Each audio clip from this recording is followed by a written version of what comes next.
Hello students, welcome to education tab academy. मैं हूं आपकी प्रज्ञा मैम और आज के वीडियो लेक्चर में हम क्लास 7 हिस्ट्री चैप्टर 8 देखेंगे, जो कि है devotional path to the divine. Devotional का मतलब होता है धार्मिक और डिवाइन का मतलब होता है दिव्य या फिर पवित्र। तो हमको इस चैप्टर में देखना है कि कैसे जो है डिवोशनल पाथ, जो धार्मिक पाथ है, उसको फॉलो करके जो हम जो है अपने शरीर को मतलब अपने आप को पवित्र कैसे कर सकते हैं, दिव्य कैसे कर सकते हैं, ये सारी चीज़ों को हमको देखना है। तो यहाँ पे जो है मतलब इस चैप्टर में बताया गया कि जैसे जैसे हमने आगे के पहले के जो चैप्टर्स में हमने देखा कि कैसे जो है डिफरेंट डिफरेंट कल्चर्स जो है, डिफरेंट डिफरेंट सोसाइटी जो है वो उभर के आ रही थी। तो वैसे ही जो ये डिफरेंट डिफरेंट जो कल्चर्स हैं वो इंटरमिक्स होके जो है टू पावरफुल रिलीजियस मूवमेंट, ठीक है, दो पावरफुल रिलीजियस मूवमेंट को लेके आई। तो पहला है भक्ति मूवमेंट जो कि हिंदू से रिलेटेड है, और सेकेंड है सूफी मूवमेंट जो इस्लाम धर्म को मानते हैं उनसे रिलेटेड है, और सिखिज्म के बारे में भी हम थोड़ा सा इसमें देखेंगे। तो स्टार्ट करते हैं chapter. You may have seen people perform rituals of worship or singing bhajans, kirtans और कव्वालीस, ठीक है। तो हमने देखा होगा, और even repeating the names of God in silence and noticed that some of them are move to tears. तो हमने देखा है कि मतलब लोग अभी भी क्या है, भजन कीर्तन करते रहते हैं।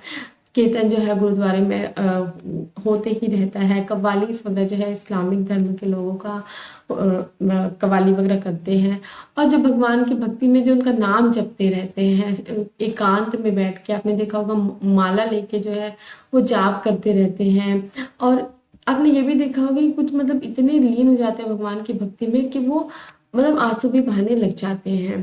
तो सच इंटेंसिटी, इंटेंस मतलब बहुत ज्यादा, मतलब गहन है ना, अत्यधिक, इतना ज्यादा डिवोशन जो है भगवान के प्रति, श्रद्धा जो है डिवोशन का मतलब, और love of God is the legacy of various kinds of भक्ति एंड सुप्रीम मूवमेंट। तो ये जो है, ये जो भगवान के प्रति इतनी श्रद्धा है, ये क्या है, लिगेसी है, ठीक है, एक वसीयत के तौर पर है जो हमेशा मतलब आगे जनरेशन्स को पास ऑन हुई, और यही जो है आगे बढ़कर जो है भक्ति और सूफी मूवमेंट्स का एक फॉर्म ले लिया, ठीक है। That had awards in essence 8th century. तो 8th सेंचुरी के टाइम से ये जो डिवोशन है भगवान के प्रति, ये एक दूसरे में मतलब लोग एक दूसरे को देख के देते गए विरासत के तौर पर, अपने आगे के जनरेशन्स को देते गए, और यही जो है भक्ति और सूफी मूवमेंट्स बनकर उभर कर आई। तो सबसे पहले हमको देखना है the idea of supreme God. Supreme God मतलब एक ही भगवान है जो सबसे ऊपर है, सबसे बड़ा है, उसके बारे में देखना है। Before large kingdom emerged, different groups of people worship their own God and goddesses. जैसे पहले पहले जो छोटे छोटे ग्रुप्स हुआ करते थे, किंगडम्स हुआ करते थे, तो उसमें क्या है, वो अपने अपने भगवान जो गॉड एंड गॉडेसेस मतलब देवी और देवता है, उनको माना करते थे। As people were brought together through the growth of town traders and empires, new idea began to develop. देखिए जैसे जैसे जो है लोग एक दूसरे से मिलते गए, एक बड़ा ग्रुप बनते गया, और टाउन स्टेट्स और एम्पायर्स जो है बढ़ते गए, तो नए नए आइडियाज आते गए, और यही जो है इसी से जो है एक सुप्रीम गॉड जो है वो मतलब भगवान को, एक ही भगवान को लोग मानने लगे। The idea that all living things pass through countless cycles of birth and rebirth, performing good deeds and bad, came to be widely accepted. तो पहले इस समय क्या माना जा रहा था कि सारे जो लिविंग बींग्स है वो क्या है, काउंटलेस साइकिल मतलब जो कभी खत्म नहीं होने वाला बर्थ और रीबर्थ के साइकिल को पास ऑन करते हैं। मतलब एक जन्म लिया, फिर उसके बाद दूसरा जन्म लिया, फिर उसके बाद तीसरा जन्म लिया, ऐसे जो है लगातार जो है बर्थ होते जाता है।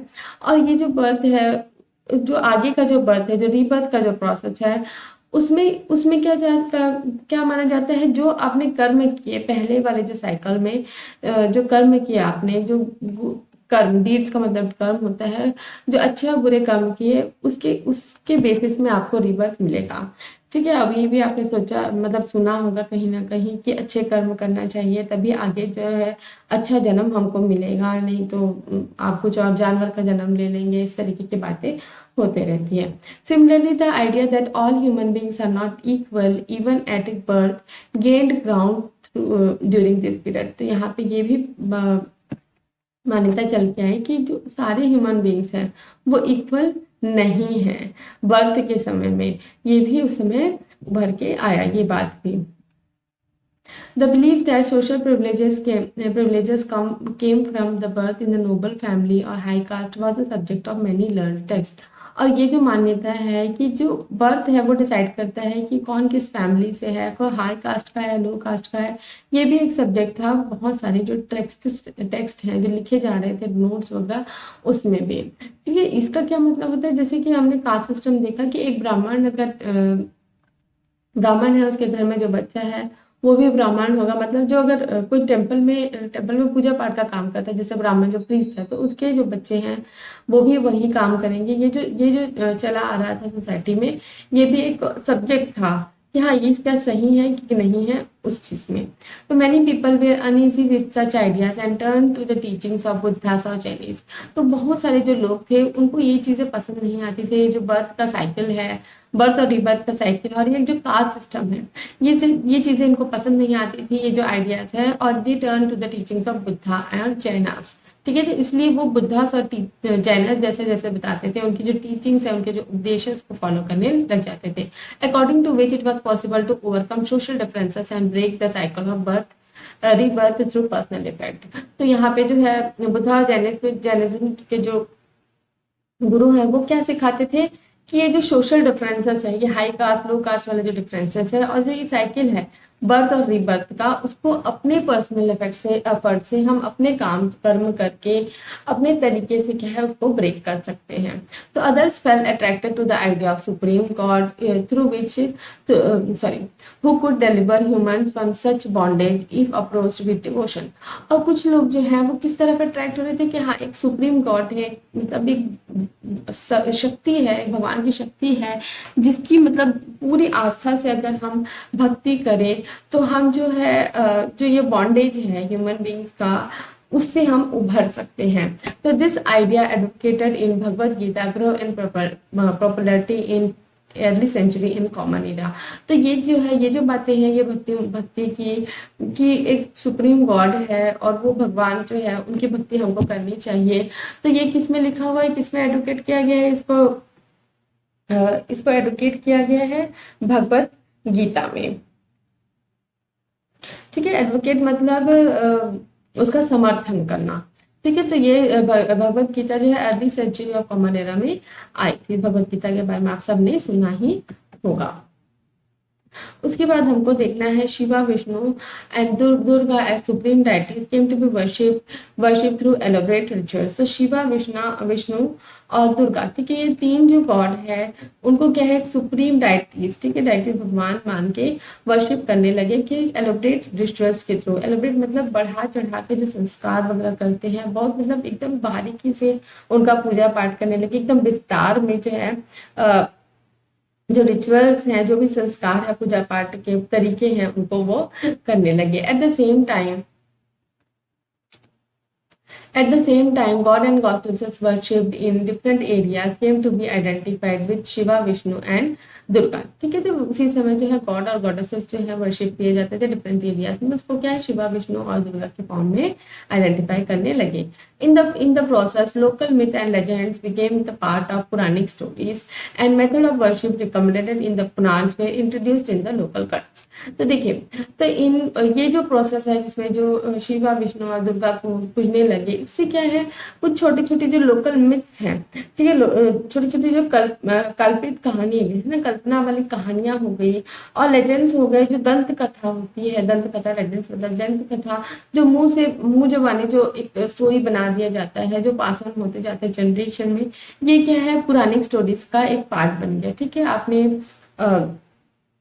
इसके बारे में पुरानी स्टोरीज जो है जो पुराण की जो स्टोरीज हैं उनको पुरानी स्टोरी कहा जाता है। जो पुराण बहुत सारी होती है, विष्णु पुराण हो गया है ना। तो द मेथड ऑफ वर्शिप, ठीक है, और जो मेथड है वर्शिप करने का, भगवान को पूजने का, ये जो पुराण में लिखा हुआ है, जो रिकमेंड किया गया है पुराण में, उसे किसे इंट्रोड्यूस किया गया लोकल कल्ट्स में। तो लोकल कल्ट मतलब जो है धर्म संप्रदाय, एक धर्म संप्रदाय होता है, एक ग्रुप होता है जो एक धर्म को मानता है, कम्युनिटी होता है जो एक धर्म को मानता है और वो एक ही गॉड का पूजा करता है, कि भगवान का पूजा करता है। तो यहाँ पे देखेंगे पिक्चर दिख रहा है जो कि है a page from south Indian manuscript of Bhagavad Gita. ठीक है, भगवत गीता का एक साउथ इंडियन फॉर्म है, उसमें ये लिखा गया है, और ये उस समय तो कैमरा होता नहीं था, तो ऑब्वियसली जो है ये पेंटेड है। Eventually, the Puran also laid down that it was possible for devotees to receive the grace of God regardless of their caste status. तो यहाँ पर पुराण में ये भी लिखा गया है कि कोई भी जो डिवोटी है, कोई भी जो भक्त है, वो भगवान का जो है आशीर्वाद पा सकता है, ग्रेस पा सकता है, उसका जो भी कास्ट है उसके मतलब उसके रिगार्डलेस, मतलब कोई भी कास्ट का हो वो मायने नहीं रखता, लेकिन वो भगवान की भक्ति करेगा तो भगवान उसको उसके ऊपर अपनी श्रद्धा भक्ति दिखाएंगे ही। The idea of bhakti became so popular that even Buddhist and Jainist adopted this belief. अब ये जो भक्ति का आइडिया है ये इतना पॉपुलर हो गया कि जो बुद्धिस्ट और जैनिस्ट थे वो भी इसको अडॉप्ट करने लग गए। उसके बाद देखेंगे अ न्यू काइंड ऑफ भक्ति इन साउथ इंडिया, नयनार्स और अलवर। ठीक है, और ये जो भक्ति मूवमेंट जो है ना, ये साउथ इंडिया से ही मतलब स्टार्ट हुआ। तो यहाँ पे दो काइंड ऑफ भक्तिज हैं, Nayanars and Alvars. The 7th to 9th century, ठीक है, 7th और 9th सेंचुरी की बात है, सॉ द इमर्जेंस, ठीक है, emergence of new religious movement. तो उन्होंने 7th और 9th सेंचुरी में एक नया जो न्यू रिलीजियस मूवमेंट है वो उभर के आ रहा था, लेड बाय नयनार्स। ठीक है, नयनार्स जो है saint devoted to Shiva, and Alvars, ठीक है, अलवर्स नयनार्स जो है वो क्या है, saint devoted to Shiva, and Alvars saint devoted to Vishnu. तो एकदम इंपॉर्टेंट है, बहुत ही इंपॉर्टेंट है, आपको एकदम याद रखना है। नयनार्स कौन है, जो भगवान विष्णु को पूजते हैं, और अलवर्स कौन है, जो सॉरी नयनार्स कौन है, जो भगवान शिव को पूजते हैं, और अलवर्स कौन है, जो भगवान विष्णु को पूजते हैं। Who came from all castes included those considered untouchable like Puliyar and Panars. ठीक है, तो ये जो ग्रुप है जो नयनार्स और अलवर्स, उसमें सभी कास्ट के लोग को इंक्लूड किया गया। और यहाँ पे जो अनटचेबल्स हैं, अनटचेबल मतलब जिनको छुआछूत माना जाता है, उनको भी यहाँ पे इंक्लूड किया, जैसे कि पुलियार हो गया और पानार्स ग्रुप हो गया। ये जो कास्ट कम्युनिटीज जिनको अनटचेबल माना जाता था उनको भी नयनार्स और अलवर में इंक्लूड किया गया। देखिए अनटचेबिलिटी जो है आपने अभी पढ़ा होगा, लेकिन शायद अभी के टाइम में ये काफी हद तक मतलब कम हो चुका है। हमारे एरिया में तो कम हो चुका है, मैं छत्तीसगढ़ में ये सब चीजें ज्यादा नहीं देखती हूँ। लेकिन जब मैं छोटी थी तो एक किस्सा मुझे याद है कि जो मोची आता है, ठीक है, मोची आता है, उसे हमने जूते सिलवाए वगैरह होंगे, तो मेरी मम्मी ने कहा था कि उसे दूर से देना पैसा, ठीक है, पास से नहीं देना, क्योंकि वो मोची है, वो जूता चप्पल बनाने वाला काम कर रहा है। तो उस समय वो चीज समझ में नहीं आती थी, लेकिन अब जो है वो उस तरीके की चीजें जो है वो अब नहीं होती है कि भाई मोची है तो उसको एकदम दूर से पैसे देने, फेंक के देने, ऐसा बिल्कुल भी नहीं है। तो ये धीरे धीरे जो है सोसाइटी जो है हमारी चेंज होते जा रही, तो बहुत सारे जो पुरानी चीजें हैं वो अब नहीं हुआ करती है। तो they were sharply critical to the Buddhist and Jains and preached urban law of Shiva and Vishnu as the path of salvation. तो ये जो है ये क्रिटिकल है, मतलब दे वर शार्पली क्रिटिकल, मतलब बहुत क्रिटिकल मतलब वो आलोचना करते थे, वो बुद्धिस्ट जो है और जैनिस्ट है उनको पसंद नहीं करते थे, उनकी आलोचना करते थे। एंड प्रीच्ड, और क्या प्रीच करते थे, क्या बोलते थे कि आपको बहुत अर्डेंट लव दिखाना है, अपना मतलब बहुत ही प्रबल प्रेम दिखाना है। अर्डेंट मतलब बहुत ही प्रबल प्रेम दिखाना है किसके प्रति, शिवा और विष्णु के प्रति, as the part of salvation. तो जैसे जिसके लिए जिससे आप मोक्ष पा सके, ठीक है, salvation का मतलब होता है मोक्ष। They drew upon the ideals of love and heroism as found in Sangam literature। तो वो किसको फॉलो करते थे, जो आइडियल्स हैं, ठीक है, जो लव और हीरोइज्म जो बताया गया है संगम लिटरेचर, जिसके बारे में हमने बहुत सारे चैप्टर्स में देखा है। Sangam literature the earliest example of Tamil literature compose during the early century of common era. ठीक है, तो संगम लिटरेचर, संगम क्या होता है, संगम कौन कंपोज करता है, ये हम पहले के चैप्टर्स में देख चुके हैं। And blended them with the values of भक्ति। और ये जो संगम लिटरेचर में जो आइडिया ऑफ लव और हीरोइज्म दिया गया है उसको ब्लेंड किस में किया, उसको मिक्सअप किस में किया, जो वैल्यूज ऑफ भक्ति वो बताना चाह रहे हैं उसमें।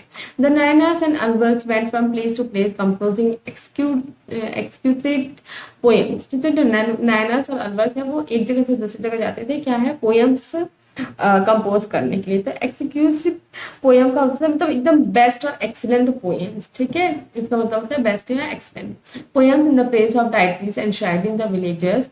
तो किसके बारे में पोएम लिखते थे? जो डाइटीज है, जो विष्णु और शिवा के जो डाइटीज है, जो मूर्तियां हैं जो विलेजेस में एनश्राइन करके रखे थे, मतलब उनका एक मंदिर पूरा बना के रखा गया रहा होगा। They visited and set them to music, और उसको जो पोएम्स है उसको म्यूजिक के साथ गाना बजाना किया करते थे। तो देखिए नयानार्स और अलवर्स के बारे में दिया गया है। तो there were 63 Nayanars who belong to different caste background suggest, तो यहाँ पे 63 नयानार्स हैं जो डिफरेंट कास्ट बैकग्राउंड को फॉलो मतलब बिलोंग करते हैं। तो कौन से कास्ट बैकग्राउंड हो गए? पॉटर्स हो गया, जो कुम्हार का काम करते हैं, जो मिट्टी के बर्तन बनाते हैं। जो अनटचेबल हो गए, जिनको छुआछूत माना जाता है।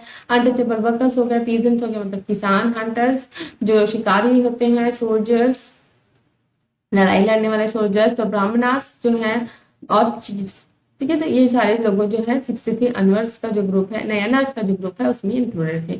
तो the best known among them, ठीक है, इसमें कुछ लोग जो एकदम बेस्ट हैं जिनको बहुत जाना जाता है, वो कौन है? अपरार, संबंधार, सुंदरार, मणिकवा सागर, and they were two set of compilation of their songs, ठीक है। तो there were two set of compilation, तो इन्होंने जो गाना वगैरह लिखा है वो क्या है? दो जो फॉर्म है उसमें कंपाइल किया गया। तो एक पहला है तेवाराम और सेकंड क्या है? तिरुवा कक्कम, ठीक है, तुरुवा काकम, ठीक है। तो ये जो है टू कंपाइलेशन ऑफ सॉन्ग है, और ये जो है ये जो 4 लोग हैं ये बेस्ट नोन नयानार्स है। तो उसके बाद there were 12 Alvars. 12 Alvars group था who came from equally divergent background, the best known being Periyalvar, ठीक है, एंड हिज डॉटर अंदर। तो यहाँ पे 12 अल्वर्स है, और ये भी बहुत सारे डाइवर्स जो डाइवर्जेंट मतलब बहुत सारे अलग अलग जो बैकग्राउंड है उनसे आते थे। और ये जो बेस्ट नॉन इसमें से कौन है? पेरियालवर, ठीक है। और इसकी बेटी का क्या नाम है? अंदर। और टोंड्रा दीपोदी अलवर और नमालवर, ठीक है। जो साउथ इंडियन वर्ड है, थोड़ा प्रोनाउंसिएशन करने में थोड़ा सा डिफिकल्ट हो जाता है। तो their songs way compiled in Divya प्रबंधन, ठीक है। तो इनके जो सॉन्ग्स है उसे किसमें कंपाइल करके रखा गया है? दिव्य प्रबंधन। यहाँ पे देखेंगे एक ब्रॉन्ज स्टैच्यू है। तो ये ब्रॉन्ज इमेज किसका है? मणिकावा सागर का। तो between 10th and 12th century, जो 10th और 12th सेंचुरी की बात है, Chola and Pandya king built elaborate temples around many of the shrines visited by saint poem, strengthening the links between bhakti tradition and temple worship. तो यहाँ पे 10th और 12th century में जो चोला और पांड्या किंग्स थे वो क्या करते थे? जहां जहां ये सेंट पोएट जाते थे वहां पे वो क्या है? उनके लिए मंदिर बना दिया जाता था, उनके लिए श्राइन्स बना दिया जाता है। श्राइन्स भी एक मंदिर वाला ही एरिया होता है जहाँ पे पोएट्स वगैरह रुक सके, वहां ठहर सके। तो इससे क्या होता था? वो जो लिंक है भक्ति ट्रेडिशन और जो टेम्पल वर्शिप का लिंक है उसको वो बढ़ा सके। This was also the time when their poems were compiled, और ये भी टाइम था जब इनके जो पोएम्स है ना, जो वो पोएम्स लिखते थे उनको एक कंपाइल करके एक फॉर्म में लिखा जाता, मतलब कंपाइल करके मतलब उनको इकट्ठा करके मैन्युस्क्रिप्ट जो होते थे उस समय या बुक्स जो होते थे उसमें कंपाइल करके लिखा जाए। तो बिसाइड हैगियोग्राफीज, ठीक है, हैगियोग्राफी का मतलब होता है जो सेंट्स वगैरह होते हैं उनके बारे में लिखना, उनके लाइफ के बारे में, राइटिंग ऑन सेंट्स लाइफ, तो उनके लाइफ के बारे में लिखना। तो और रिलीजियस बायोग्राफी, ठीक है, हैगियोग्राफी या फिर religious biography of the Alvars and Nayanars were also compose. तो उनके लाइफ के बारे में जो अलवर्स और नयानार्स है, 63 नयानार्स और 12 अलवर्स थे, उनके जो लाइफ के बारे में भी लिखा जाने लगा। तो today we use this text as source for writing history of bhakti movement. तो अभी जो है हमको इन्हीं जो टेक्स्ट है उनसे पता चलता है ये भक्ति ट्रेडिशन के बारे में। तो यहाँ पे एक डिवोटी और लॉर्ड, ठीक है, एक जो भक्त है और जो भगवान है उनके बारे में लिखा गया है, उनके बारे में पोएम लिखी गई है। This is a composition of Manikkavasagar, ठीक है। Into my wild body of flesh you came as though it were a temple of gold, and soothed me wholly and saved me, O Lord of grace, O gem most pure, sorrow or birth, death and illusion. You took me You took from me and set me free. Oh bless, oh light, I have taken refuge in you and never can I be parted from you.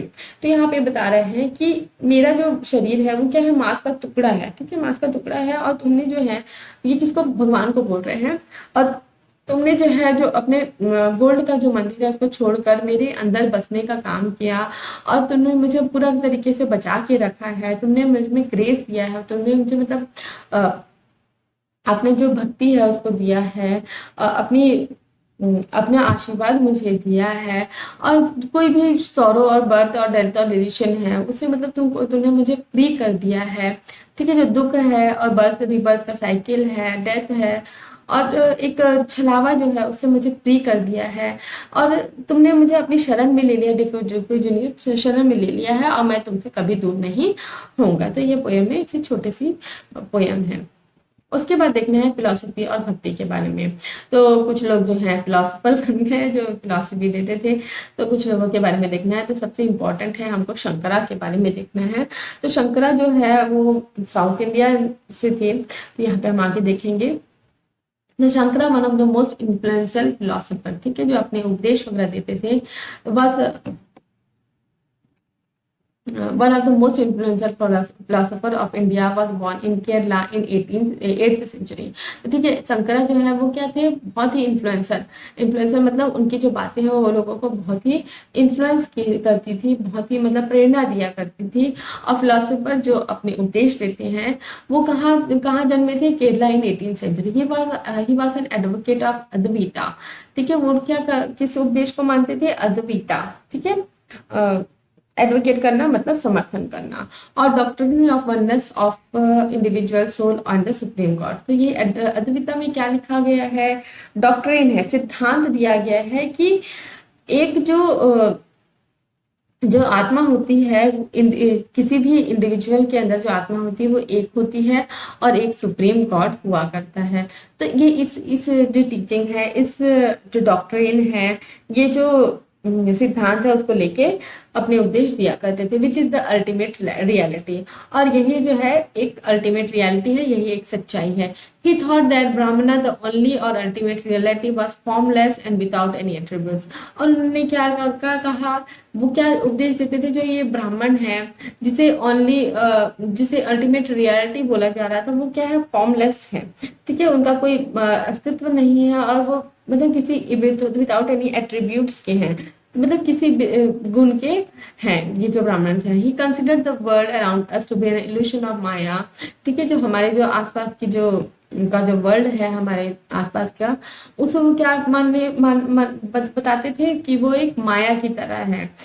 And please the renunciation of the world, और वो क्या preach करते थे कि हमको जो है ये संसार जो है उससे क्या करना है, त्याग कर देना है, सेक्रीफाइस करना है। ये जो माया है, जो सांसारिक माया है, इससे हमको परे हो जाना है, और रेनोकेशन को अपनाना है, मतलब त्याग कर देना है संसार का। And adoption of the path of knowledge to understand and the true nature of Brahman and attain salvation, कि हमको जो है नॉलेज के पाथ में जाना है, सच्चाइयों को जानना है, और जो हमको जो है फिर त्याग करके जो है अपने आप को मुक्त कर देना है, मोक्ष की प्राप्ति करना है। सैल्वेशन मतलब मोक्ष की प्राप्ति करना है। उसके बाद हमको देखना है रामानुज के बारे में। तो Ramanuja born in Tamil Nadu in 11th century and was deeply influenced by Alvars. तो रामानुजन का जन्म कहाँ हुआ, तमिलनाडु में, और कब हुआ, 11th century में। और वो जो अल्वर्स हैं उनसे बहुत ही इंस्पायर्ड थे, उनके उपदेशों से बहुत इन्फ्लुएंस थे। According to him the best means of attaining salvation was through intense devotion to Vishnu. तो यहाँ पे उनका मतलब क्या है, जैसे कि कैसे आपको मोक्ष की प्राप्ति होगी, जब आप बहुत ज्यादा मतलब इंटेंस मतलब बहुत डीपली जो है भगवान विष्णु को पूजेंगे। तो Vishnu in his grace help the devotee to attain the bliss of union with him. तो विष्णु भगवान जो है वो उनके जो ग्रेस है, उनके जो भगवान की जो भक्ति करते करते जो है हमको क्या है भगवान से मिलने का मौका मिलेगा, bless union with him. He propounded the doctrine of विश्व अद्वैता विशिष्ट अद्वितीयता। तो देखिए उन्होंने क्या प्रपोन किया, जो डॉक्ट्रिन है, जो सिद्धांत है विश्व अद्वितीयता का और qualified oneness in that soul even when united with the supreme God remain distinct. तो ये क्या प्रीच कर रहे हैं कि जो हमारा जो आत्मा है, जो हमारी जो सोल है, वो भगवान के साथ मिल जाने के बाद भी क्या है, अपनी एक पहचान बना के रखती है, एक डिस्टिंक्ट फॉर्म बना के रखती है। Ramanujan doctrine greatly inspired the new stand of bhakti which developed in north India subsequently. तो रामानुजन की जो डॉक्ट्रिन है, जो सिद्धांत है, वो एक नया फॉर्म लेके आया भक्ति का, जो नॉर्थ इंडिया में बहुत ज्यादा फेमस हुआ सब्सिक्वेंटली। तो यहाँ पे ये वाला हो गया फिनिश। अब उसके बाद हमको देखना है बसवानास वीरा शैवेसम। ठीक है, बसवानास वीरा शैवेसम के बारे में हमको देखना है। We noted early the connection between Tamil bhakti movement and temple worship. तो हमने देखा कि तमिल भक्ति मूवमेंट और टेम्पल वर्शिप कैसे इंटरलिंक्ड हुए, कैसे हुए। जो चोला और पांड्या किंग्स हैं, उन्होंने उनके लिए टेम्पल्स वगैरह बनाए, श्राइन्स वगैरह बनाए। इससे जो वहाँ लोकल पीपल है वो भी इनको पूजने लगे, मानने लगे। This in turn led to the reaction which is better represented in Virashaiva movement initiated by Basavanna and his companions. ठीक है, तो अब ये जो है एक नया फॉर्म जो है वीरा शैविया। ठीक है, वीरा शैविया मूवमेंट जो है, इसे किसने इनिशिएट किया, किसने स्टार्ट किया? बासावाना और उसके जो कंपेनियंस हैं, उनके जो साथी थे, अलामा प्रभु एंड अक्का महादेवी। ठीक है, इन्होंने ये जो वीरा शैविज्म जो है उसको स्टार्ट किया। This movement began in Karnataka in mid 12th century. तो ये कहाँ पे स्टार्ट हुआ? कर्नाटका में। कब? मिड 12th सेंचुरी में। The Veera Shaiva argued strongly for the equality of all human beings and against brahmanical ideals. तो ये जो ग्रुप है वीरा शैविया वाले, तो ये है, ये क्या आर्ग्यू करते थे, किस चीज को प्रीच करते थे, किस चीज को इम्पोर्टेंस देते थे? जो इक्वालिटी ऑफ ह्यूमन बींग्स है, मतलब सारे जो ह्यूमन बींग्स है वो क्या है, इक्वल है।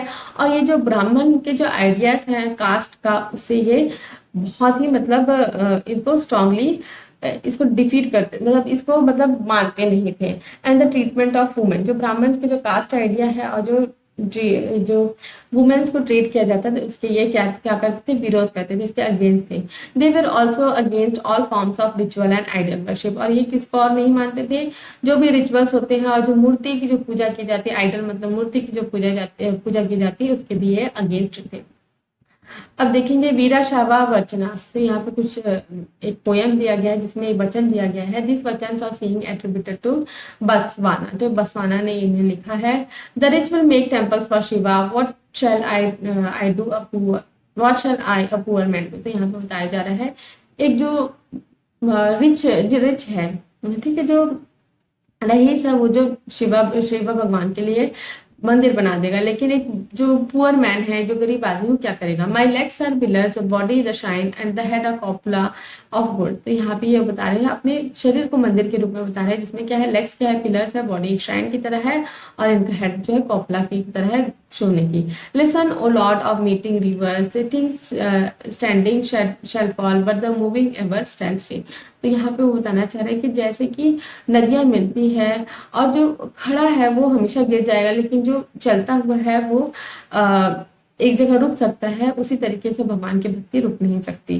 तो ये जो है किसका लिखा हुआ है? बसवाना का। This what is the temple that Basavanna is offering to God? The Vaishnava poet saints of Maharashtra. ठीक है, यहाँ पे पहले हम सेंट्स ऑफ महाराष्ट्र को देख लेते हैं। From the 13th century to 7th century. तो कब से बात है? 13 से 17th सेंचुरी की बात है, मतलब 200 साल। Maharashtra a great number of saint poems whose songs in simple Marathi continue to inspire people। तो यहाँ पे महाराष्ट्र में जो 13 से 17th सेंचुरी में बहुत सारे जो सेंट पोएट है वो भर के आए। उन्होंने क्या लिखा? सिंपल मराठी में पोएम्स लिखे, सॉन्ग्स लिखे, जो कि लोगों को बहुत ही इंस्पायर करते थे, बहुत ही प्रेरित करते थे। The most important among them we are Dnyaneshwar. ठीक है, ध्यानेश्वर या फिर ज्ञानेश्वर, नामदेव, ठीक है। इनमें जो इम्पोर्टेंट थे वो कौन थे, ध्यानेश्वर, नामदेव, एकनाथ, तुकाराम, ठीक है। ये चारों जो है बहुत इंपॉर्टेंट है, एज वेल एज वुमेन, ठीक है। और कुछ कुछ वुमेन भी थी जो सॉन्ग्स वगैरह लिखते थे और जो लोगों को इंस्पायर करते थे। उसमें है सखुबाई एंड फैमिली ऑफ चोखा मेला। और जो फैमिली है चोखा मेला, मतलब चोखा मेला के सारे जो परिवार के लोग who belong to untouchable Mahar caste, ठीक है। और ये जो है अनटचेबल महार कास्ट को बिलोंग करते थे। This regional tradition of bhakti focused on Mithila, ठीक है। तो ये जो रीजनल ट्रेडिशन है, जो महाराष्ट्र में जो भक्ति कर रहे हैं, जो भगवान को पूज रहे हैं, ये किस पे फोकस करते थे, मिथिला में। तो मिथिला जो है एक फॉर्म ऑफ विष्णु टेम्पल है, कहाँ पे, पंधारपुर में, ठीक है। मिथिला एक भगवान है जो कि विष्णु का ही फॉर्म है, और ये टेम्पल कहाँ पे है, पंधारपुर में। As well as on the notion of personal God residing in the hearts of all people. और एक और नोशन, मतलब धारणा में ये बिलीव करते थे, नोशन मतलब होता है धारणा, कि जो भगवान है वो अपने हमारे हर एक इंसान के हृदय में बसता है। तो यहाँ पे देखेंगे हम लोग द वैष्णवा पोएट से, जो विष्णु वैष्णवा मतलब जो भगवान विष्णु को पूजते हैं, पोएट सेंट्स और Maharaj Gyaneshwar, Namdeva, Eknath and Tukaram were devotees of lord Mithila, ठीक है। लॉर्ड मिथिला के बारे में हमने देखा। Devotion around lord Mithila give rise to Warkari sect which laid emphasis on annual pilgrim. तो यहाँ पे ये जो डिवोशन है, इससे कौन सा एक सेक्ट निकल के आया है, एक वरकारी सेक्ट, एक ग्रुप, ठीक है, which laid emphasis on annual pilgrim to Pandharpur. तो यहाँ पे जो है ये क्या बता रहे हैं कि जो इससे क्या है,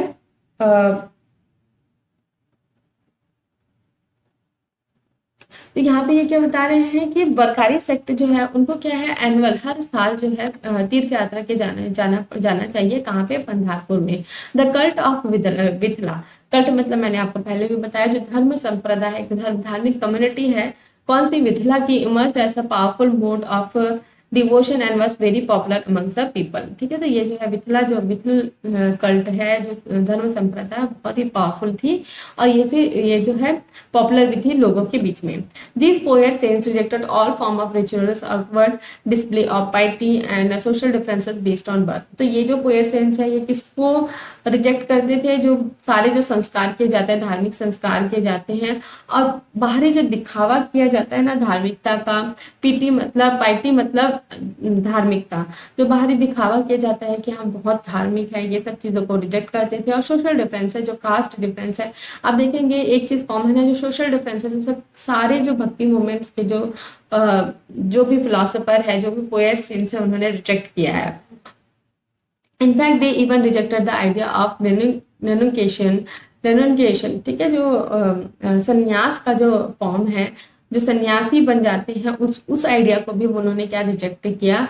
देखिए, सन्यासी आपको बनना है तो आपको क्या है, पूरा संसार त्यागना पड़ेगा, मतलब आपको अपना परिवार भी त्यागना पड़ेगा। लेकिन ये जो पोएट सेंस है, ये क्या है, इस आइडिया को रिजेक्ट करते थे and prefer to live with their families. और ये जो पोएट सेंस है, ये इस आइडिया को रिजेक्ट करते हुए अपनी फैमिली के साथ रहने को प्रेफर करते थे। Earning their livelihood like any other person while humbly serving fellow human beings in need.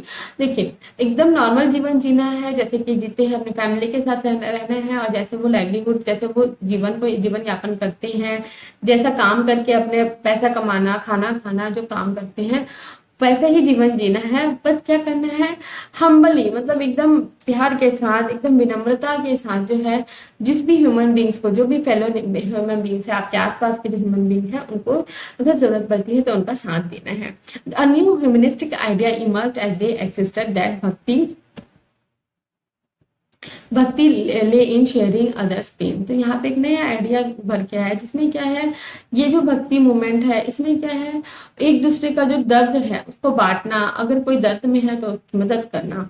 तो as the famous Gujarati saint Narsinh Mehta said, they are Vaishnavas who understand the pain of other. तो इनके बारे में एक गुजराती सेंट है नरसिंह मेहता, उन्होंने क्या कहा है कि ये जो है वैष्णवास है, और ये क्या है, दूसरों का जो दर्द है, दूसरों के जो दर्द है उसको, दूसरों की जो तकलीफें हैं उसको समझते हैं और उसको हेल्प करते हैं। The questioning the social order, यहाँ पे देखना है, दिस इज अभंग, ठीक है। अभंग मराठी डिवोशनल हाइम है एक, और ये किसने लिखा है,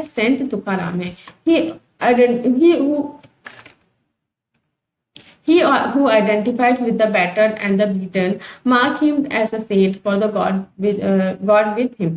तो जो आइडेंटिफाई कर लेता है कि जो मतलब दुखी है, जो हारा हुआ है, तो उसको आइडेंटिफाई कर लेता है और उसी वही जो है वो सेंट बन जाता है, वही एक सन्यासी बन जाता है और उसी से मतलब उसी उन्हीं के अंदर जो भगवान बसते हैं। He holds every forsaken man so close to his heart. He treats a slave as his own son. तो यहाँ पे देखिए जो भी मतलब हारा थका हुआ इंसान है, जो अपनी मतलब परेशानियों से मतलब परेशानी से परेशान हो चुका है, तो वो है उसको अपने साथ रखता है, उसको समझाता है, उसको मतलब उसको अपने जो परेशानी से निकलने के लिए मतलब हेल्प करता है। और एक जो स्लेव है, अगर कोई गुलाम भी है, उसको अपने बच्चे की तरह रखता है। Says Tuka, I won't be tired to repeat again, such a man is God in person. तो ये फिर से रिपीट करते हैं, मतलब वो बोलते हैं कि मैं थकूंगा नहीं कभी की रिपीट करते हुए कि जो इंसान दूसरों के दर्द को समझता है, ठीक है, दूसरों की मदद करता है, उसी के अंदर भगवान बसते हैं। तो this is an abhang composed by Chokha Mela son. तो यहाँ पे एक अभंग दिया गया है जो चोखा मेला के जो बेटे हैं उन्होंने लिखा है। You made us low caste, why don't you face that fact, great lord, our whole life left over food to eat, you should be ashamed of this, you have eaten in my home, how can you deny it, Chola son Kara Mela ask, why did you give me life. यहाँ पे जो है लो cast जो people है उनका दर्द को बताया जा रहा है कि वो भगवान को बोल रहे हैं कि तुमने हमको लो कास्ट बनाया है, तो हमको ये फैक्ट को तो फेस करना पड़ेगा। हमने पूरी जिंदगी जो है लेफ्ट ओवर जो फूड है, बचा कुचा खाना है, उसको खाया, और भगवान को बोल रहे हैं कि भाई क्यों मतलब हमको ये इस तरीके की जिंदगी जीनी पड़ रही है। उन्होंने ये बोलते हैं कि हम भगवान को पूछते हैं तो हम भगवान को भोग लगाते हैं, तो वो बोल रहे भगवान को हमने खाना भी खिलाया है, तो आप हमको कैसे इस तरीके का तिरस्कार वाला जीवन दे सकते हैं, और इसी तरीके का जीवन देना है तो हमें आपने लाइफ क्यों दिया है। तो ये किसने लिखा है? चोखा सन कारा मिला, सॉरी कर्मा मिला। अब उसके आगे का जो चैप्टर, उसके आगे जो है हम देख लेते हैं नाथपंथी सिद्धार्थ एंड योगीज के बारे में। तो हमको आगे में देखना है नाथपंथी सिद्धार्थ एंड योगीज के बारे में। तो यहाँ पे आप देख सकते हैं पिक्चर में जो योगीज हैं वो देख सकते हैं आपको, साधु सन्यासी, बड़ी बड़ी दाढ़ियां, बड़े बड़े बाल, शरीर में कपड़े नहीं पहनते, सिर्फ रुद्राक्ष की माला वगैरह पहने हुए हैं। तो number of religious group that emerge during this period criticize the rituals and other aspects of conventional religion and social order using simple logistic arguments. ठीक है, तो एक नया रिलीजियस ग्रुप है जो इमर्ज होकर आया है इस पीरियड में, ओके, क्रिटिसाइज कर रहा है, किसको नकार रहा है? जो रिचुअल्स है, जो प्रैक्टिसेस हम करते हैं, रिचुअल प्रैक्टिसेस, और अदर एस्पेक्ट्स, और कुछ जो कन्वेंशनल रिलीजन है, जो पुराने समय से जो चला आ रहा है, जिसमें रिलीजन को माना जा रहा है, जो सोशल ऑर्डर है उसको भी निग्लेक्ट करते हैं, और सिंपल और लॉजिक आर्ग्यूमेंट्स हैं। ठीक है, among them were Nathpanthi, Siddhacharyas और योगीज। तो इनमें कौन है? नाथपंथी, सिद्धाचार्यस और yogis. They advocated renunciations of world. तो ये उस चीज को बढ़ावा देते थे, किस चीज को बढ़ावा देते थे? जो रेनिकेशन है, जो सन्यासी फॉर्म है, उसको बढ़ावा देते थे। To them the path of salvation lay in meditation on formless ultimate reality and realization of oneness within. तो ये इस फॉर्म किस पाथ में चलना चाहते थे? जो मोक्ष है ना, मोक्ष प्राप्त करने वाला जो पाथ है, उसको कैसे प्राप्त करेंगे? हमको मेडिटेट करना पड़ेगा, ठीक है, और जो संसारिक जो भी अल्टीमेट रियलिटी है उसको मतलब उसको गलत फॉर्म में लेके, मतलब उसको नकारते हुए जो है हमको सिर्फ मेडिटेट करना है और रियलाइज करना है भगवान हमारे अंदर है और अपने आप को पहचानना है। To achieve this they advocated intense training of mind and body practices like yogasanas. और इसको अचीव करने के लिए जो अपने अंदर का जो अल्टीमेट रियलिटी है उसको पता करने के लिए, अपने अंदर जो है उसको जो हमारी आत्मा है, जो हमारा सोल है, उसको जानने के लिए वो क्या एडवोकेट करते थे? Intense training. ठीक है, बहुत ज्यादा ट्रेनिंग चाहिए हमको, माइंड और बॉडी में माइंड और बॉडी को एकीकृत करना पड़ता है। और क्या प्रैक्टिस करना है हमको? योगासन, ब्रीदिंग एक्सरसाइज, ठीक है, और मेडिटेशन। तो this group became particularly popular among low caste. ठीक है, ये जो ग्रुप है वो किसमें कौन से ग्रुप में पॉपुलर था? जो लो कास्ट पीपल है उनमें बहुत पॉपुलर था। Their criticism of conventional religion created the background for devotional religion to become a popular force in north India. तो यहाँ पे जो है वो कन्वेंशनल जो रिलीजन है उसको वो क्रिटिसाइज करते हैं, और एक जो डिवोशनल रिलीजन है उसको वो प्रेस करते हैं, उसको उन्होंने क्रिएट किया। और ये जो फॉर्म है योगीस वाला, जो सन्यासीस वाला, ये बहुत ही फेमस हुआ किस तरह नॉर्थ इंडिया में। तो यहाँ पे जो है हम भक्ति मूवमेंट जो है उसमें काफी सारी चीजें हमने देख ली। तो आगे जो है हम इस्लाम और सूफिज्म के बारे में देखेंगे। तो आज हम वीडियो लेक्चर यहीं पे खत्म करते हैं। तो मुझे ये लगता है, मैं होप करती हूँ कि आपको वीडियो लेक्चर जो है बहुत अच्छे से समझ में आया होगा। वीडियो लेक्चर समझ में आया है तो आपको वीडियो को लाइक शेयर करना है, कमेंट करके बताना है। अगर कोई डाउट है और वीडियोस कैसे पसंद आए नहीं आए वो भी आप बता सकते हैं। और अगर वीडियोस पसंद आते हैं तो चैनल को सब्सक्राइब कर लीजिए, बेल नोटिफिकेशन को भी ऑन कर लीजिए, ताकि जब भी मैं नए वीडियोस अपलोड करूँ तो आपको नोटिफिकेशन मिल सके। Thanks for watching my video.